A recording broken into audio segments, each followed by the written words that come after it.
someone who's become very interested in food systems and how our food system is broken, and working on fixing that. And as you've both already touched on, there are, at least in the U.S., if we want to be really conscious about our food and be picky about where we're buying food from, that's a real privilege to have. To be able to have the time to think about those things, have the money to decide where we're going to buy food from and what our diet's going to look like. That's a real privilege. And so I guess, I think the work that you're both doing is really amazing, kind of coming from a grassroots approach, building from the ground up. But I'm also wondering, since part of the ways in which our food system is broken is also kind of like Melina was saying, it's so much more intersectional. There are racial and social issues that are so intertwined with how our food system is broken. So how much do you both think that the work on our food systems needs to be kind of from the ground up, and how much needs to be focusing on influencing policy to make healthcare affordable to everybody, and raising minimum wages, and kind of working on these other social issues? Where's the balance with those two? I'll take a first shot.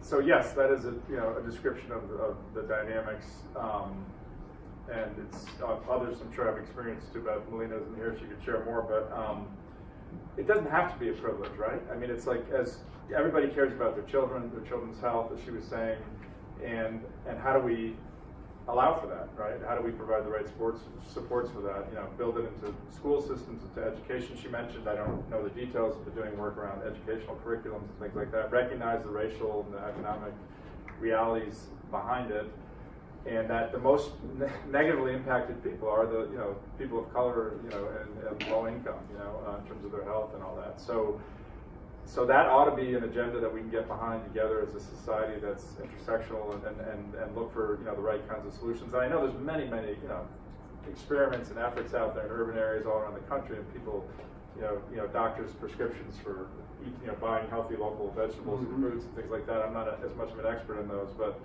I do think there's an opportunity there and a need there, and I think that it ultimately, we are the agents of, all of us, collectively in different spaces of creating these changes and needing to name that this system needs to be changed and work together. And I think that's the opportunity, which is, complicated to figure out, as to how can we each work in our own space to build this.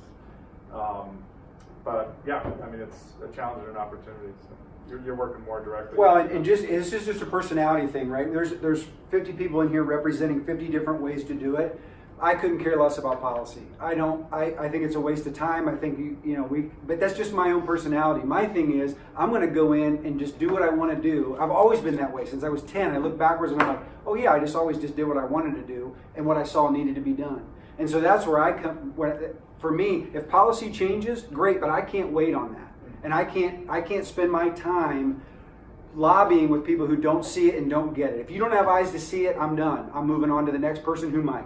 And so that's just, because when you listen to me, it's like drinking from a fire hose. People say that, it's like, so that's part of it. Yeah. So I've kind of learned how to tame that and be like, okay, this is kind of the package I've been given. What can I do with it?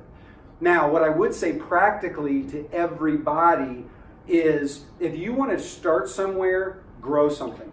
Just grow. When I was your age, I was probably, it was like, I had a cannabis plant in the window of my dorm room kind of thing. Oh my God. Right? But what did that lead to?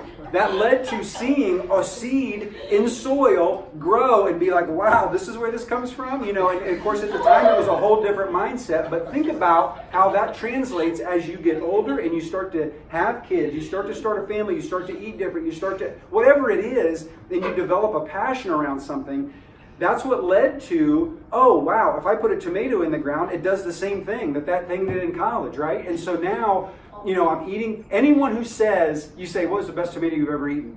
hands down, the response 99 out of 100 times is the tomato that I grew myself out in my backyard. And so when you start to do that, everything starts to connect, and you start to reconnect to things at a very small scale that lead to change at a very big scale. So that's where I would say, if you want to know what to do today, go get to Lowe's, and as much as I hate giving money to the man, and get a basil plant and put it in your window. Definitely not cannabis. Don't ever tell anybody I said for you to do that. And grow it, because basil goes with everything almost. And so you've got a sandwich, you've got a salad, you've got macaroni and cheese, whatever it might be. All of a sudden it's like, oh, this thing that's growing here, I can eat this, and it's like, all that translates. I mean, that's all those folks are doing. They're hungry.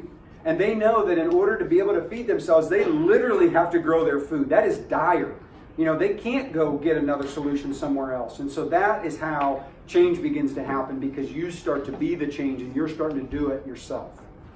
Yeah, I wanted to affirm the same spirit, basically, like let's just build it. Yeah. There's 1,000 different ways to do that. Yeah, and what she's saying is those infrastructures already exist. We don't have to reinvent those. And I think that's what you're really good at doing when you plug into what's already going on, which is people have, with noble causes over the last 50 years have built some giant ways to move food around. And I think that if you find a good one of those and you start to work something there, and it's happening. I rail on policy just because it's kind of my stance, and it's a caricature almost. But I know tons of people that are doing amazing work with policy, and in giant corporations, the Mid-Ohio Food Bank that does millions of pounds of food, and they're in there working it for the benefit of the people who don't have access to it. And so it's kind of a shtick that I do, but really there are some giant things going on that you can plug into. And that's kind of the question that I keep my eyes open for, is it's like, well, is there a way to what I've got going here with this small little segment of the population, can I plug some of those growers into some other things that will allow them to have more avenues, and then those things are plugging that wonderful food down into channels that I'm just not in, which would be some of those lower income areas, underserved food deserts.